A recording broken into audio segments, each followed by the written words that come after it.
Hey guys, my name is Sid. Welcome to another vlog. So I had my baby girl Arya about 4 months ago. She actually just turned 4 months old yesterday.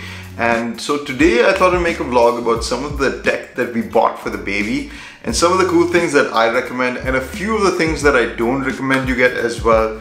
So that's going to be today's video. If you're not into baby stuff, then skip this episode, though I must say there are some cool things that you might not know about the baby tech world. We'll be back to regular programming tomorrow, but today is going to be about baby tech. So the first thing that I thought was really cool and definitely a worthwhile investment was the Doona stroller. What makes this such a special product is that it is a car seat and a stroller combined. It's not an excellent stroller, nor is it an excellent car seat, but it's pretty good at both of them, and the amount of convenience that it gives you just having to carry one thing instead of having a stroller and a car seat at all times in your car is extremely helpful. So just imagine this process. You have to take your baby to the mall. You're going to take a stroller, go down to your car, take your baby out of the stroller, put the baby into a car seat, put your stroller, pack it up, put it into your boot. Then you get to the mall, you take out your stroller, you take your baby out of the car seat, you put them into the stroller, and then you're in the mall. With the Doona car seat, it's pretty simple. You put your baby into the Doona stroller, you walk up to your car, convert it into the car seat, put the car seat in your car, and when you're leaving, you just take that out, press a button, the wheels fold out, and you're in the mall. If you're a parent and you've dealt with this kind of stuff before, you know how much of a convenience that is. So I must say, definitely worth checking out the Doona. Also worth checking out the car base mount, so you don't have to strap it in with a seat belt. That would be my recommendation. So the Doona stroller costs about $500 or $600. I don't remember exactly, but it was around that price range. Plus the installation for the car seat thing, that was another $150, I think. I'll leave the links in the description with the exact pricing, but I think it was totally worth it because if you look at high-end strollers, they cost a lot more, and car seats themselves cost about the same price. So definitely worth checking out the Doona stroller. The second thing I would recommend is the VAVA baby monitor. There are a couple of things that are really important in the baby monitor: the picture quality, the range, and the battery life. The VAVA does everything really well.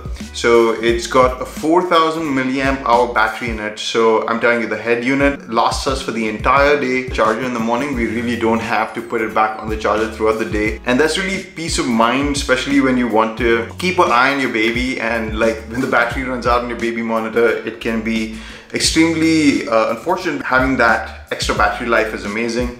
The picture quality on this is great. You get a nice 720p image along with a nice 5-inch display, so you can see it really well. It's also got really good range. It works all over a house without any issues. And it's got all the stuff that you'd expect for in a baby monitor. It's got the light indicator, so you can tell visually if the baby is crying. It's got a temperature sensor, night vision, two-way walkie-talkie mode. It's just a great device, highly recommend it. I'll leave the link for it in the description. Now, I couldn't find this device in Dubai, so I ordered it especially from the US, but I think it was totally worth it even with the extra shipping, because it's a great baby monitor. Now, speaking of VAVA, another product that I really liked of theirs was the baby nightlight. Battery life is amazing. You get about 40 hours of light time with just one recharge.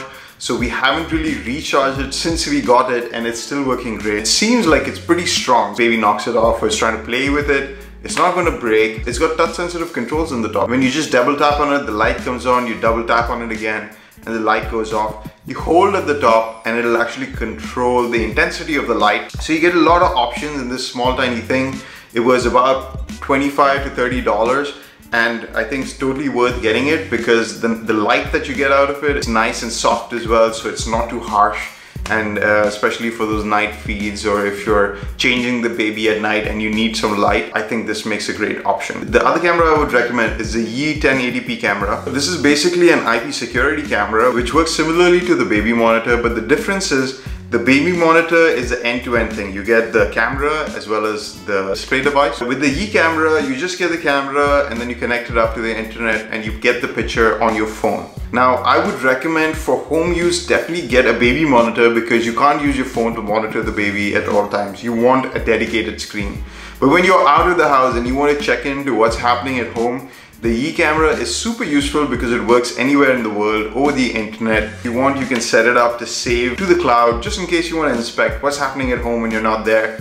So I think the Yi camera, considering its price, it's about $50 for the camera. I think for $50, it's a steal. You even get a package, I think, of 5 cameras for $100, which is absolutely awesome. And they have this package which is $7 a month, and you get live recordings from all these 5 cameras saved onto the cloud for a week. So I think that's a brilliant deal. I haven't seen as good a deal on any other security camera from Google or Amazon. I'll leave the link to the Yi camera in the description as well. Definitely go check that one out. I would absolutely recommend that. The next thing we did is we put Philips Hue lights everywhere in the nursery. If you don't know what Philips Hue is, they are smart lights. I did a very comprehensive review about the Philips Hue lights. I'll leave the link right up here. You can go check it out and you'll see all the features of the Philips Hue. But the best feature about it for the nursery is being able to control it using your voice. So when you have the baby in your hands and you want to change the light, make it darker when she's going to sleep, or you want to make it bright when you need to change her, or when you're playing with her, you can just use your voice to do that, which is super helpful when your hands are occupied. Speaking of hands-free communication, the next thing I would highly recommend is getting an Alexa or any other kind of voice control assistant. I did a whole video about the Alexa. I've got Alexa all over my house. I'll leave a link to it right up over here. You can go check out all the features of the Alexa. The best thing about it is that you can control your lights. You can play white noise when the baby's sleeping. You can use it as a Bluetooth speaker in case you need to take a call while your hands are occupied. So just the fact that you can do all these things in your nursery while you're taking care of your baby, I think it's a must buy, especially considering the price now. The Amazon Alexa Dot only costs $50. Definitely worth the investment. Another thing that works well with the Amazon Alexa is the Asakuki humidifier. You put water in it, you put some oils, like you can put eucalyptus oil. Increase the humidity of your room, which actually reduces the dryness of the air, which in turn makes it easier to breathe. It's nice, it's good for the baby, especially if they have a stuffed nose. You put some eucalyptus oil into this and it'll fill up the room with eucalyptus smell. It was relatively cheap, I think again around $50 mark, and it works with the Amazon Alexa, so you can control it by voice. You can say, turn on humidifier and it'll go on. And you can even change the light of it, so you can actually use it as a secondary night light. So I think that's an excellent device too. Highly recommended. We did have some connectivity issues where it would keep disconnecting from the Wi-Fi, so that's just a disclaimer. But overall, I think it's a great product. Even without the smart features, it's still a good humidifier. Now I just wanted to talk about a few things that we bought that we did not like, and this is not a diss to these products in any way. It didn't work for us, so I just want to mention that. One expensive thing that we got was the Mamaroo, which is this giant device which actually takes the baby and like moves it around. It's supposed to be soothing for them. I don't know whether Arya is still too young for it or not. She's about 4 months old now, but she doesn't really seem to like it that much, and we haven't really used it. So considering how much space it takes, considering its cost, I wouldn't really say it's worth investing in the Mamaroo. I might change my mind later and come back to it, but as of now, I would say no to the Mamaroo. Second thing that we bought, which is a baby heart rate monitor, which is called the Snoozer Pico. Small device that actually gets attached to the diaper of the baby, and it'll give you a reading about the baby's heart rate, whether they're breathing or not, which side they're on. Just for peace of mind, we thought we'd get this thing, but we had many false positives, which is more alarming. The app would randomly tell us that she stopped breathing, but she was perfectly fine. So I guess the sensitivity of the device is way too high or too low. I'm not sure what it is, but it keeps giving you false alarms, which is extremely terrifying when you're a new parent. And the second thing is it doesn't really have much range, so you have to be close to the device in order to really use it. You need to be within Bluetooth proximity range, which is about 5 to 10 feet. So if you essentially leave the room, the device doesn't work. I used it a grand total of 2 times and then we stopped using it. So I would say no to the Snoozer Pico. That's it. I know it's been a bit of a different episode, but I thought let me help you guys. If any of you are going to be parents anytime soon or are thinking about it, this is some cool stuff to consider. That's it for this video. If you liked it, hit that like button, leave me a comment, subscribe to watch more videos like this, and I'll see you guys in the next one.